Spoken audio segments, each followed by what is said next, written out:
you guys, I want to talk about budgeting, of course, but I want to talk about the 5 budgeting secrets that I kind of wish I knew when I was in my 20s. Okay, your girl just had to learn the hard way. She had to learn by trial and error. All my life I've been struggling. Yes, I really was trying to make sense of things. You know, it's like you do the best you can. So I have learned some stuff along the way, and I want to share that information with you. Some of these things you've already heard, but you know what? Repetition, it works. It eventually just stick. It clicks. You have your little aha moment. Secret number 1 is your budget is not restriction, it is control. For a long time, I was also one of those people who, whenever I heard budget, it's like I just immediately just like, ooh, gosh, you know, because it just felt so restrictive. Like sometimes when I hear budget, I hear 10 commandments at the same time. Thou shalt not go to Starbucks. Thou shalt not buy this. You don't need that. You don't need that. You just want to waste things. You just like to buy things. You have a shopping habit, right? It's like that's how budget plays out in a lot of people's minds. I'm sure it's not just me.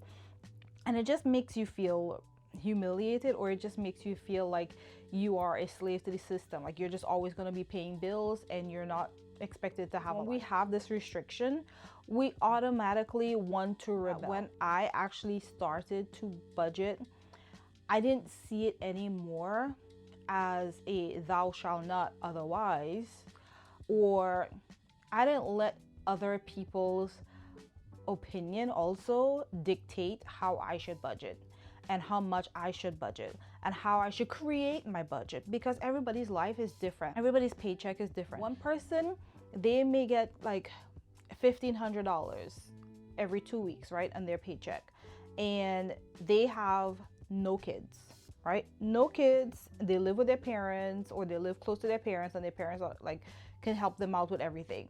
Another person, they can have $1,500 every 2 weeks, but they have 3 kids. And they could be a single parent, or they could have a partner. You know, they could be married or not married. They just have a partner in the house with them. But still, those 3 kids are very young, and and they have pets too, you know? And so that $1,500 and their budget is completely different. So I feel like once you kind of like get that mindset, like your life is not this person's life, and your $1,500 needs to be split up very differently compared to somebody else's $1,500, the restriction is gone, you know, because you're not so hard on yourself anymore, and you kind of realize like, okay, this person budget that they made is for them and their lifestyle, but it's not going to work for you. It doesn't mean that you don't need a budget. It just means you need a different budget, you know. And I think sometimes too, when we see other people's budget and we realize that our life don't fit neatly into their categories and their spending categories and stuff like that, we kind of feel like, oh, I can't budget because my life is not like that, right? So a budget is not really meant to restrict you. It's like it's meant to give you guidelines, you know, just like when you're driving, it tells you, okay, there's a curve up ahead, so you won't go keep driving straight because you're gonna just go off the road. At some point you're supposed to start turning. You know, there's a stop sign, so you know when you get to that end of the street, there is a stop sign. If you don't stop, the oncoming traffic is not going to stop because they don't have a stop sign. You do. You were supposed to stop, right? Which, you know, sometimes we may have forgotten the stop sign was there and we kept on driving. Okay. All right. So we know how that turns out. You may have accidentally got hit or hit somebody else, and then it scares the bejesus out of you. And you're like, ooh, I need to remember every stop sign. Well, it's the same thing with your budget, right? It's the same thing. You may have ignored the budget and you overspend in one section, and then it scares you because now you have no money, and then you're like, oh, I need to stick with my budget next time, you know? And so it's not meant to restrict you. It gives you like definition to your spending and what you can spend on, and what you might want to hold back on a little bit. You can tweak it, you know. So it's like when you really get into the mindset of a budget, it's like you can just fix it and rearrange it every month to suit your lifestyle. You don't have to be stuck in this restrictive mindset because so and so budgets like that, but so and so don't have your life either, right? So that is a secret number one. The next secret is that you don't have a spending problem. You have a timing problem. Oh my gosh. Let me tell you guys. My timing was off. My timing was so bad. You know, like when you get paid. Okay, so like most people, I think they get paid every 2 weeks, right? Now, some places now I realize they pay every week. So the timing problem is that as soon as you get the money, you're like, woohoo! All I do is win, win, win, no matter what. And you start to spend, you start to feel like you're rich. Okay, I don't care if it's $300 or $600. You feel like you're rich when you check your bank account and that money hits. Some reason you forget bills and you start thinking, you know, DoorDash, and I'm gonna hang out with my friends, I'm gonna do this, I'm gonna do that. When you kind of figure out your system for you, even the timing problem is fixable.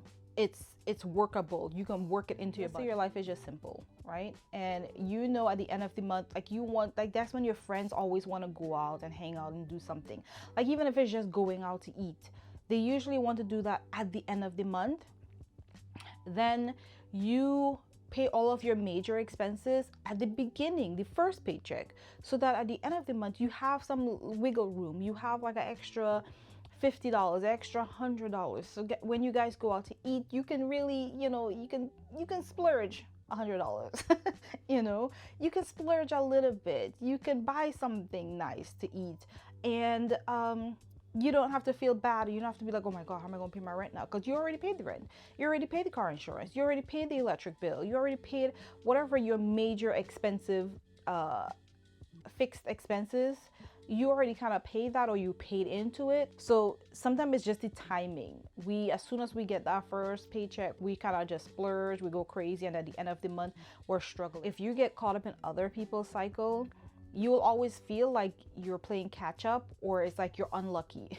It actually feels like you're just unlucky with money, but it's not. It's just like you're too busy trying to live out somebody else's life and their cycle for them. Their cycle works for them.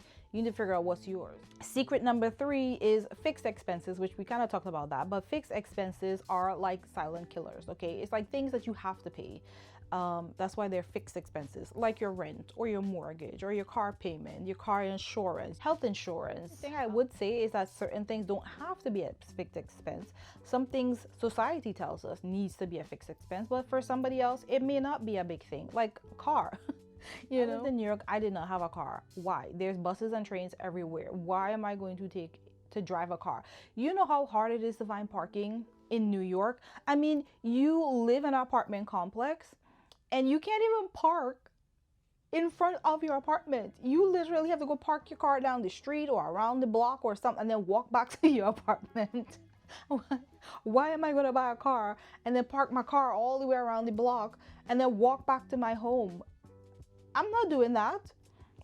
So I never had a car in New York. I just took a bus or I took a train. And back then we didn't have Lyft. You know, you had a taxi, but you didn't have Lyft and Uber. But now that we have Lyft and Uber, it could drop you right in front of your place. That's even better now, you know? So yeah, certain things that are a fixed expense might not really need to be a fixed expense in your life. Maybe for somebody else. Like right now, I live in Tennessee. Yes, having a car is a fixed expense. Having car insurance is a fixed expense. Why? Because everything is so far. Everything is far. And there's like barely any like sidewalk. You know, so it's not like you can be like, oh, I'm just gonna walk to Kroger's. I'm just gonna walk to Walmart. No, there's like nowhere to walk. They don't like, it's not expected of you to walk. That was like one of the huge, almost like a culture shock when I left New York, was that there's nowhere to walk. And you love walking in New York, you know? You can meet your future husband walking down the street. Not here in Tennessee. You better go meet him somewhere in a fixed location and drive there. You want to be mindful of increasing your fixed expenses.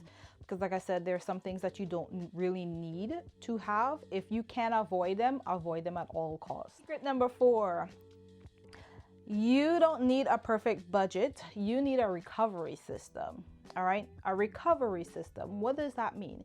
It means your go-to, your thing that you kind of rely on. If this happens, you're like, okay, I gotta, I'm gonna have to like hustle for a little bit. So it doesn't mean that you spiral and you just spend even more and you just start to like go crazy with the spending, which, believe it or not, I have done like that. Some situation that came up and it was just so unexpected, and I guess you have to be you really have to be careful with your thoughts, right? Because when it happened, it's like my money just like went out the window. I had to like pay for this thing, and I remember just feeling so down and just feeling like, oh, nothing ever works out.